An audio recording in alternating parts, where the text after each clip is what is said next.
Hello everyone, I'm Mona Singhal, Assistant Professor in the Department of Commerce and Management at Biani Group of Colleges, Jaipur. On behalf of GuruKPO.com, I welcome you all in this video.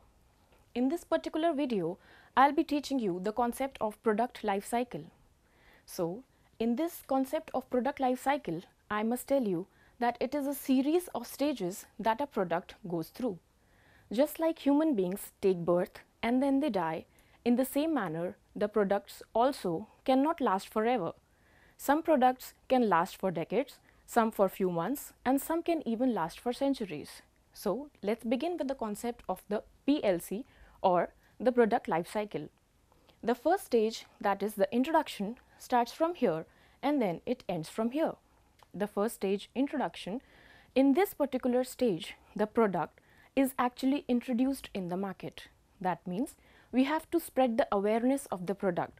We have to tell about the different features and the quality of the product in the market. Initially, the advertising and the promotional cost of the product is really very high. And if we talk about the sales, they are either in negative or there are no sales. Consequently, we will have no profits in this particular stage. A great example that comes to my mind when I talk about introduction stage is electronic vehicles or electronic cars. This particular product, we all are very aware about the product, but still we have not adopted this product to the full level. That means this product is still in its introduction stage. So, moving on to the next stage, that is the growth stage. The growth stage starts from here and then ends here. In this particular stage, we will see that there are increasing sales and consequently the profits will also increase. In this particular stage, the advertising and the promotional cost that we were incurring at the time of introduction are lessened to a great amount. An example of growth stage is a smartphone. We all are very aware about the smartphones and we all are consuming smartphones these days. That means the product smartphone is in the growth stage. So, let's move on to the maturity stage. This is the third stage which starts from here and ends from here. The third stage, maturity stage, in this you will see that initially the sales increases and then gradually the sales declines. Why this happens? Because the customers have already used the product to a maximum level. If the producer wants to increase the sales at the stage of maturity, the producer has to offer special features like maybe something unique or special discounts or special offers.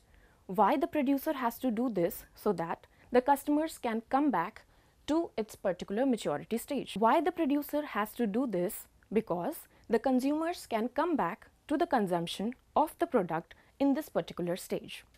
A great example of a product in its maturity stage is a laptop.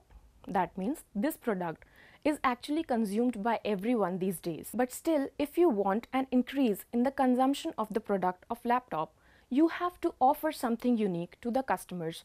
Only then the customers will come back to the consumption of this product. And now we move on to the final stage, that is the last stage of the decline.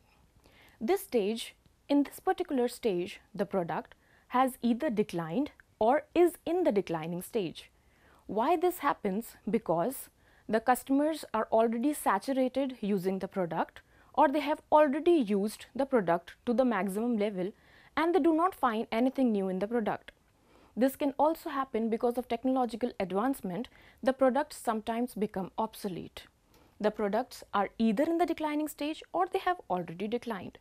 So the marketer withdraws the product from the market because he realizes that he will not be able to cope up with the market situation. An example of a product in the declining stage is desktop computers, or if we talk about a product which has already declined, can be a typewriter, because you will not see anyone using typewriters because they have already become obsolete. So these are the 4 stages of a product starting from introduction, growth, maturity and then decline. So to conclude the concept of product life cycle, I can say that a marketer has to meticulously choose the marketing strategy depending upon the stage of the product, so sustain the product in the market. Thank you so much for watching my video. Please like and subscribe, and for more details, you can log on to gurukpo.com. See you again in my next video.